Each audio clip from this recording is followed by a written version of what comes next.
Thank you and welcome to the show. बहुत ज़बरदस्त मज़ा आ जाता है जब आप जैसी पर्सनालिटीज़ हमारे साथ होती हैं जो डिफरेंट प्रोफेशंस में, हाँ, डिफरेंट प्रोफेशंस में भी इतने सक्सेसफुल, और वो चीज़ें लेके चलना, और फिर माइंड को रिलैक्स कैसे करते हैं, माइंड को रेस्ट कैसे देते हैं, बॉडी को रेस्ट कैसे देते हैं, क्या करते हैं? Brilliant. I mean this is very very important question. मैं लाइफ को देखता कैसे हूँ, जी, पहले तो मैं आपसे वो शेयर कर लेता हूँ। मैं ज़िंदगी को ऐसे देखता हूँ कि हमें एक ज़िंदगी मिली है और इस ज़िंदगी में हम सब पैदा हुए हैं किसी पोटेंशियल के साथ। उस पोटेंशियल को या तो हम एक्चुअलाइज कर दें या हम उसको वेस्ट कर दें, ये हमारे हाथ में। उसको हमें एक्चुअलाइज करने के लिए क्या करना पड़ेगा, हमें अपने आप को पहले तो जानना पड़ेगा। अगर हम अपने आप को जानने लगेंगे, पहले तो हम एक्सप्लोर करेंगे, अपने आप को एक्सप्लोर करेंगे तो हमें पता चलेगा कि मैं एक्चुअली हूँ क्या। फिर आपको अपनी स्ट्रेंथ्स और वीकनेसेस पता चलना शुरू होती हैं and then you move in this direction. तो मैं इस बारे में यही कहूंगा कि हर इंसान को अपने पोटेंशियल को सबसे पहले पहचानने की जरूरत है कि कहाँ पर उसका इंटरेस्ट है, कहाँ पे पोटेंशियल है।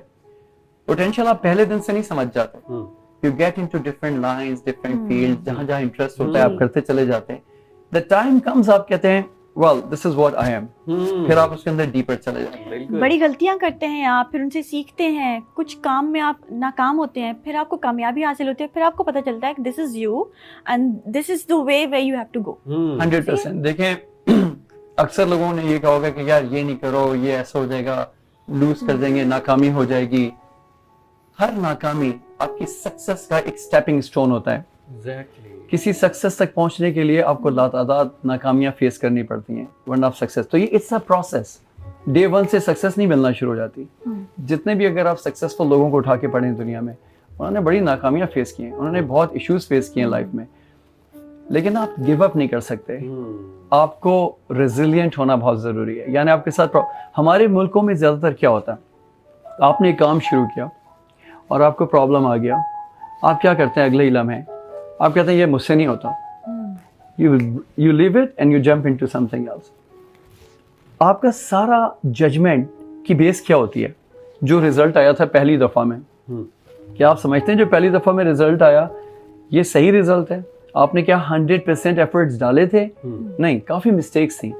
तो जब आप कोई काम शुरू करते हैं और उसके अंदर आपको कोई फेलियर हो जाता है तो आप उससे सीखते हैं और सीख के दोबारा कोशिश करते हैं, फिर आप नाकाम हो सकते हैं, फिर आप उसमें कोई नई चीज़ सीखते हैं, फिर आप तीसरी कोशिश करते हैं।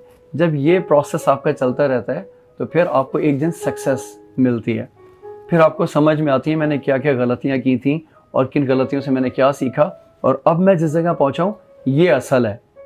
फिर हम उसके बारे में कुछ कह सकते हैं। लेकिन अगर पहली दफ़ा एक इंसान ने एक बिज़नेस शुरू किया और उसने लूज़ कर दिया, वो क्या कहता है, यार कारोबार मेरे लिए नहीं है। बड़ा अक्सर आपने सुना होगा। या कोई स्पेसिफिक चीज़ शुरू करता है, प्रॉपर्टी में पैसा लगा दिया और उसको नुकसान हो गया, वो क्या बोलता है, वो बोलता है यार प्रॉपर्टी मुझे रास नहीं आती। ये रास आना ना आना आपके हाथ में। मे बी आपने